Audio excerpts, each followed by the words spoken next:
चीन में एक और नई बीमारी आई है जिसको लेकर राजस्थान सहित देश भर में चिंता शुरू हो गई है। चीन के निमोनिया को लेकर राजस्थान में भी अलर्ट जारी किया गया है। इस बीमारी से सुरक्षा को लेकर स्वास्थ्य विभाग ने गाइडलाइन जारी की है, जिसके बाद जैसलमेर के जिला चिकित्सालय में DYCMHO मुरलीधर सोनी और PMO डॉक्टर रविंद्र सांखला ने मॉक ड्रिल के तहत जवाहर चिकित्सालय की तमाम व्यवस्थाओं को जांचा। इस बीमारी को लेकर जिला चिकित्सालयों में doctors, lab technician, ambulance, oxygen plants तैयार किए जा रहे हैं। जैसलमेर में अब इन्फ्लुएंजा सांस संबंधी गंभीर मामले के भर्ती मरीजों के सैंपल जोधपुर और जयपुर भेजे जाएंगे। देखिए हमारे संवाददाता श्रीकांत व्यास की ये खास बातचीत।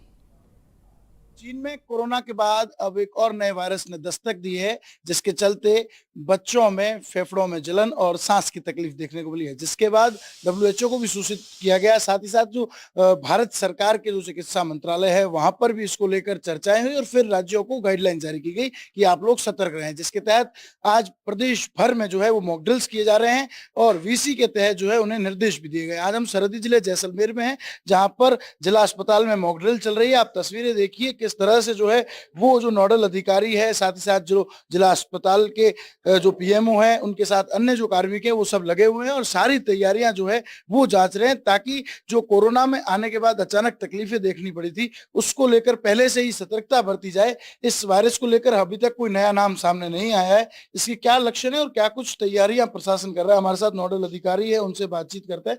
सर, क्या कुछ तैयारियां की जा रही है इस वायरस को लेकर, क्या कुछ है इस वायरस में? कल ACS महोदय मैडम सुब्रा सिंह जी ने VC ली थी और निर्देश दिए थे कि किस प्रकार से तैयारियां करनी है। मैंने अभी जिले की स्थिति के बारे में जानकारी प्राप्त की है और सभी जगह पे माकूल व्यवस्था की गई है। ऑक्सीजन प्लांट शुरू कर दिए हैं हमने और बाकी जो PPE किट है, कोई मेडिसिन है, कोई बेड है, वेंटिलेटर्स है, वो भी मैं अभी देख के आया हूँ। सारी व्यवस्था ठीक है और अगर ऐसी कोई स्थिति भगवान ना करे बने तो हम उस चीज के लिए तैयार हैं। तो इस वायरस को लेकर इसमें क्या कुछ है और लोगों को किस तरह सतर्क रहने की आवश्यकता है? एज ए डॉक्टर आप क्या कहेंगे? इसमें सर हमें खांसी जुकाम बुखार के जो है पीड़ित, खास करके बच्चे, उन पे हमें फोकस करना है, प्लस बुजुर्गों पे ध्यान रखना है और गर्भवती महिलाएं और जो व्यक्ति कोमॉर्बिड है, जिनको सांस की तकलीफ पहले से ही है, अस्थमा है, हार्ट पेशेंट है, डायबिटीज है, उनका विशेष ध्यान देते हुए उनके ऊपर फोकस करके उनकी टेस्टिंग बढ़ानी पड़ेगी हमको और उनके ऊपर अपना फोकस रखना पड़ेगा, ताकि किसी भी आउटब्रेक के पहले हम सचेत, सावधान और सुचारू रूप से इलाज कर पाए। इसमें कौन कौन से वायरस के जो लक्षण है अब तक देखने को मिले? इसमें से संभावित जो लग रहा है वो माइकोप्लाज्मा है, रेस्पिरेटरी सेंसिटिव वायरस है और अभी कोई स्पेसिफिक वायरस आइसोलेट हुआ नहीं है जिसका नामकरण किया जा सके। लेकिन ये कोरोना की तरह ही बीमारी प्रतीत होती है, जिसमें फेफड़ों में जलन, सांस की में तकलीफ और तेज खांसी, जुकाम, बुखार आना, ऑक्सीजन लेवल का फॉल हो जाना। It's somewhat like corona.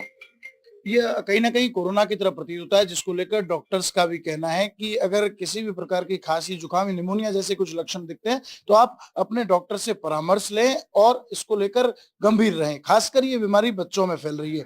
तो अब जो है वो भारत में अब तक हालांकि एक भी केस सामने नहीं आया, लेकिन उसके बावजूद भी जो मंत्रालय है वो सतर्क है और उन्होंने राज्यों को गाइडलाइन जारी की, जिसके बाद अब जैसलमेर के जिला अस्पताल में भी सारी व्यवस्थाओं को जांचा और परखा गया है। श्रीकांत व्यास, NDTV, जैसलमेर।